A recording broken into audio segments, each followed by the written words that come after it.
That's a couple of songs off Love Chronicles album, the last two. I'll do the oldest song that I've written. This is was written, let me think, gosh, I can't remember now, 60 something. Dear, oh dear, oh dear.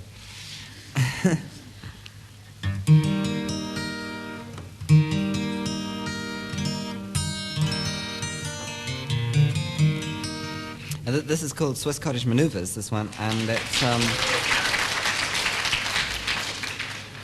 basically it's all about seducing schoolgirls in a place called Charing Cross Road, which is, as Private Eye would say, not a million miles from this very spot, actually, not unadjacent to where we are at the moment. Yeah, and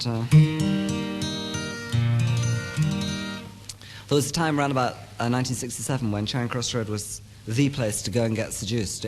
I don't know if it still is, but word of mouth got around that if you went to Charing Cross Road, walked up and down on either side of the road, and just waved at someone on the other side of the road, that was all that was necessary. And they would wave back, and you'd sort of hail a taxi, and that was all there was to it. And because this rumour spread far and wide, it led to the whole road becoming clogged, you know, with like armies of people marching up and down, waving to each other, you know. So, and I have several fantasies, and sort of sitting on stage, I have fantasies all the time, really, about things happening. And I'd like to dedicate this really to... the latest vision is, you know, because the papers are full of Princess Anne and her romance, and I had this fantasy of Princess Anne, like, on horseback, riding through the throng down Charing Cross Road, you know, so, waving, you know, like... So, armies of eligible young lieutenants fighting their way through. Then a quick cab back to Buckingham Palace and Bob's your uncle, you see.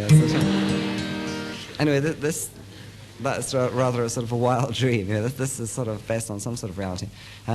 Recently I discovered that this is in fact a folk song, partly by virtue of being so old and the fact that I'm still singing it, and partly by virtue of the fact that seducing schoolgirls is a folk tradition. I didn't really understand this fully at the time, but it is in fact something that nobody really ever grows out of, and therefore could be said to be, I don't know, roughly the same as, you know, sort of drawing water from the village pump or whatever, you know, it's like a sort of, or wood carving or etching or something like that, you know, it's a folk tradition. So you can all join in, you know, sort of in this one, in whatever way you feel.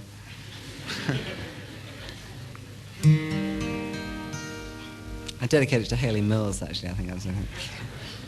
Don't really know why, except that the first time I saw her in a film, she was about 13 in Tiger Bay, you know, and, you know, I think I was 13 too, and I thought she was really super, very great. But she was on television the other night, and she wasn't quite so super, you see. No, it's dedicated to Jane Asher, yeah.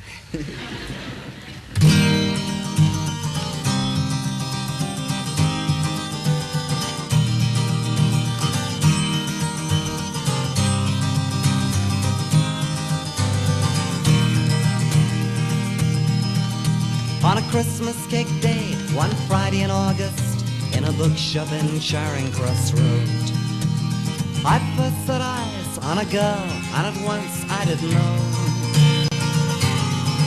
She had eyes like a poet, hair like a rainbow, reflecting the lights that did glow. And the sadness she kept in her eyes struck my senses a blow. And so, as by chance, at the touch of a glance, we could find ourselves out in the road, with no crush of time to defeat us and no place to go. And I couldn't say how, but a coffee bar crowd had appeared through the silence that broke. And she said, oh, my father's a judge in High Wycombe, you know. Oh, well then, perhaps I could help you. You know that High Wycombe is miles away, and I've got a room in Swiss Cottage at which you could stay. She laughed, oh, I couldn't do that, for I've got to be up in the morning, you see. So I rang up to find out the first morning train she could take. And so in the gloom of a candlelit room with spaghetti, 2 forks and a plate. She said, oh, I really would love to be free and escape. Ah, well, if it's like that, you don't have to go back. No, you're very, very, very, very, very, very, most very welcome to stay. But I've not finished school yet, she said, as she leapfrogged into bed. And so she slept, and the pale morning crept through the window to take her away. I thought you can't make people be what you want them to be. I could see myself nailed to a dormitory tale of a Midsummer Night's escapade. And just yesterday she had seemed like a woman to me. And so like a child with a sleep in her eyes, where the sadness of age had once been, she left on the train with a see you again and a smile. And I couldn't say what I had won or I'd lost, or even just what I had seen.